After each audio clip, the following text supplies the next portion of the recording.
Al principio era un juego. Empecé a pedirle cosas. Dejaba un lápiz al borde del escritorio y al volver estaba en el suelo. Yo sonreía. Ah, fuiste tú.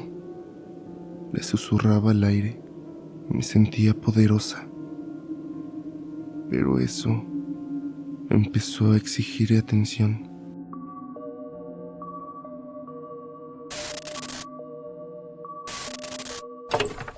Las historias de esta noche exploran un concepto antiguo y aterrador: los tulpas. Se dice que son entidades creadas por la fuerza de la mente. Nacen de emociones humanas muy fuertes, de la soledad, del trauma. Un amigo imaginario que sin querer cobra vida. Una presencia que se alimenta de tu propia energía. Al principio pueden parecer un consuelo, un protector, pero la línea entre lo espiritual y lo real es delgada. Las 3 personas que escucharás a continuación lo saben.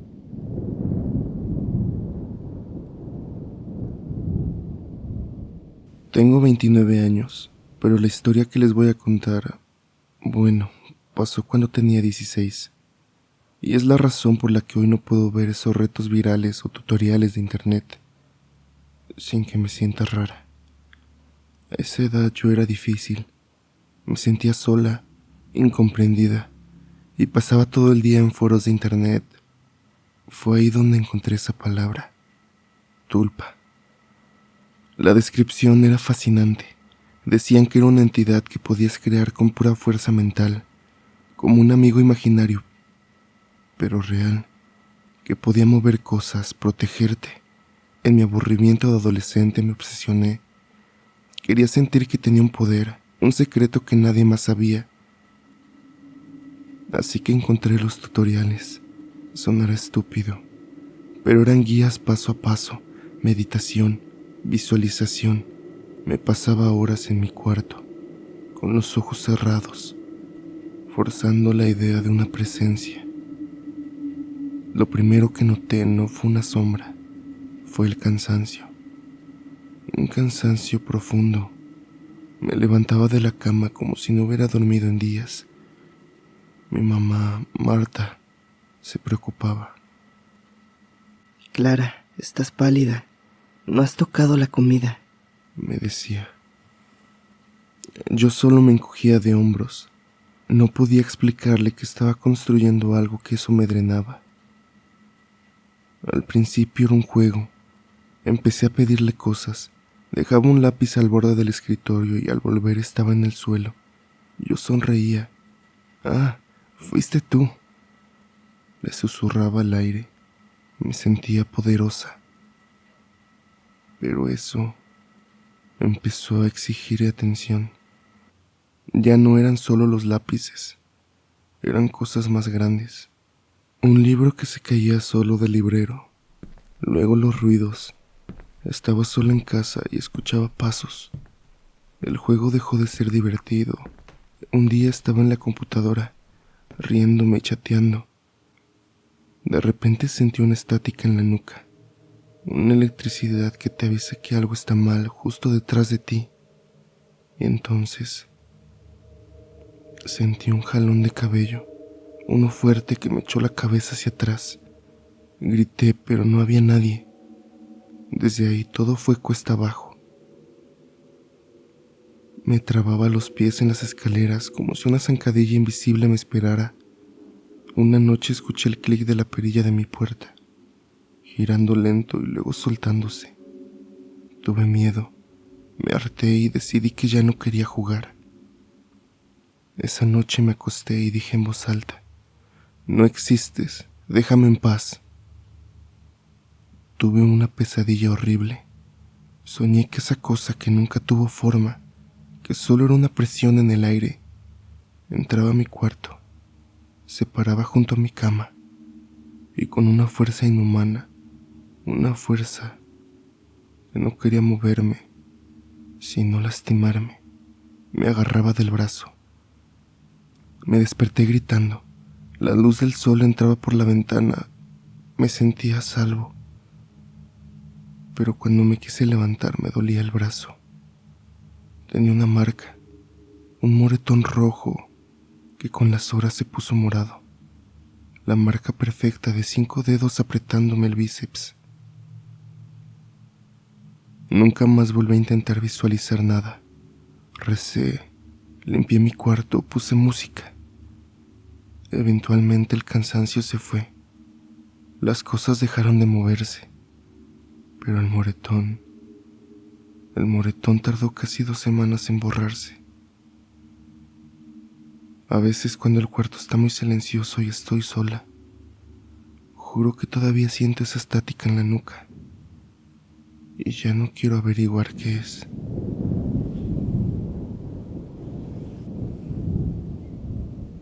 Me llamo Sofía y no sé si lo que voy a contar fue algo paranormal o si de verdad perdí la razón, pero necesito contárselo a alguien. Vivo sola, trabajo desde casa, soy diseñadora gráfica, así que mis interacciones humanas son muy pocas. Hablo más con mi amiga Daniela por chat que con nadie en persona. Y la verdad, los últimos meses han sido muy difíciles. Una ruptura, el trabajo, la soledad. Yo no busqué nada, no hice un ritual. Yo solo me sentía muy mal. Es patético, lo sé. Pero empecé a imaginar cómo sería tener a alguien. No una cara, no un nombre, solo una presencia. Alguien alto, fuerte, alguien que al final del día me abrazara. Pasé semanas con esa fantasía como un consuelo tonto. Llegó el 24 de diciembre y pasarlo solo fue el golpe final. No contesté mensajes ni el de Daniela, solo me fui a la cama temprano como a las 10. Me fui a dormir llorando.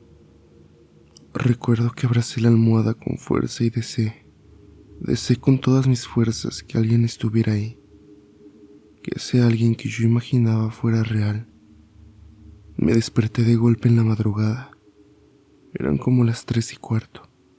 El cuarto estaba helado, mucho más frío de lo normal. Lo primero que noté fue el silencio. Mi llanto se había callado, pero escuchaba una respiración, lenta y profunda. Quise moverme, girarme, pero no pude. Mi cuerpo estaba pegado a la cama. No respondía. El pánico me cerró la garganta. Pero entonces sentí el colchón. Se hundió a mi espalda. Fue un peso real, como cuando alguien se sienta en el borde de tu cama. Me quedé tiesa, no podía gritar. Y entonces sentí un abrazo.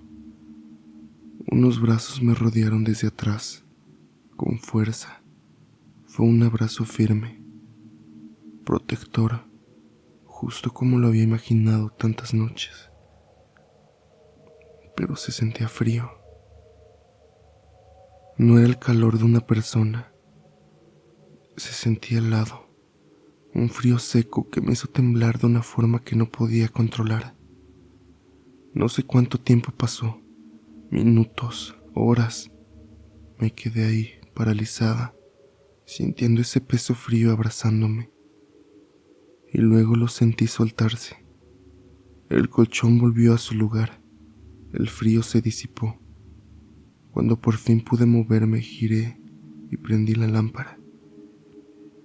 No había nadie, absolutamente nadie. Busqué en internet. Crear entidades con la mente. Soledad materializa cosas. Y salió esa palabra. Tulpa. Decía que nacen de emociones fuertes. Eso fue lo que hice. Mi tristeza, mi desesperación invitó a algo. No lo sé, no ha vuelto a pasar. Pero durante semanas estuve muy enferma, por lo que mi familia pudo venir a acompañarme unos días y dejé de sentirme tan sola. Tiempo después todo mejoró. Desde entonces ya no me gusta estar sola. Me mudé y conseguí una roomie. Pero tengo miedo que mi mente pueda crear algo de nuevo. Sentir el abrazo de lo imposible puede quebrar la razón, pero a veces el verdadero horror no es vivirlo, sino ver cómo esa oscuridad consume a alguien que amas. Si te está gustando, por favor dale like y suscríbete. El último testimonio de esta noche es el más oscuro. Me llamo Javier y esta historia no me pasó directamente a mí. Le pasó a mi hermano Miguel, y yo solo fui el testigo, pero desearía no haberlo sido. Miguel es 3 años mayor que yo. Siempre fue intenso, pero el último año cayó en una depresión horrible. Dejó la universidad, a sus amigos. Mis papás lo llevaron a doctores, a la mejor terapia, pero nada funcionaba. Se encerraba en su cuarto días enteros. Empezó a decir que algo lo veía. Al principio mis papás y yo pensamos que eran alucinaciones, quizá por las pastillas o por no dormir, pero Miguel lo describía. Decía que una sombra sin forma, un bulto de oscuridad en la esquina de su cuarto. No me da miedo, me dijo un día, con los ojos rojos. Me da coraje. Y lo oíamos en la noche, lo oíamos gritar: lárgate, déjame en paz. A veces escuchábamos golpes, como si aventara cosas contra la pared. Yo estaba aterrado. Pensaba que era, no sé, un demonio, algo que se estaba alimentando de él. La peor noche mi mamá me despertó. Miguel no estaba gritando, estaba llorando. Un llanto horrible, un llanto de rendición total.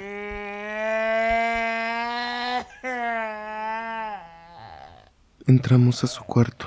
Estaba sentado en la cama, abrazándose a sí mismo, temblando. Mi mamá corrió a abrazarlo. Le preguntaba qué pasaba. Y mi hermano, Miguel, dijo algo que nunca voy a olvidar. Dijo que lo abrazó. Nos quedamos fríos. Estaba harto, Javi, me dijo, viéndome. Estaba tan cansado de pelear y se acercó. Se sentó detrás de mí en la cama y me abrazó. Mi hermano temblaba. Y sentí toda la tristeza del mundo de golpe. Y ya no quiero pelear. Yo no le creí, no quería creerle. Pensé que la enfermedad le había ganado, que su mente se había roto. Hasta una semana después, yo llegaba tarde de la universidad. Serían las 11 de la noche. La casa estaba en silencio. Pasé por el pasillo y la puerta del cuarto de Miguel estaba entreabierta. Él dormía. Se oía su respiración, pero al pasar frente a su puerta sentí frío. Un frío que salía de su cuarto. Me detuve, me asomé con miedo, y en la esquina donde él decía no había nada, solo oscuridad. Pero el aire se sentía pesado y denso. Entonces lo sentí. No fue un abrazo físico, no fue un toque. Fue una ola de desesperanza, de rendición absoluta, unas ganas aplastantes de sentarme ahí mismo en el piso y dejarme ir. Cerré la puerta de golpe y corrí a mi cuarto. Mi hermano sigue con nosotros, sigue en tratamiento, pero yo sé lo que sentí esa noche. Esa no era solo depresión, era la depresión transformada en otra cosa. Y lo peor es que aunque Miguel ya casi no habla de eso, una parte de él extraña ese abrazo.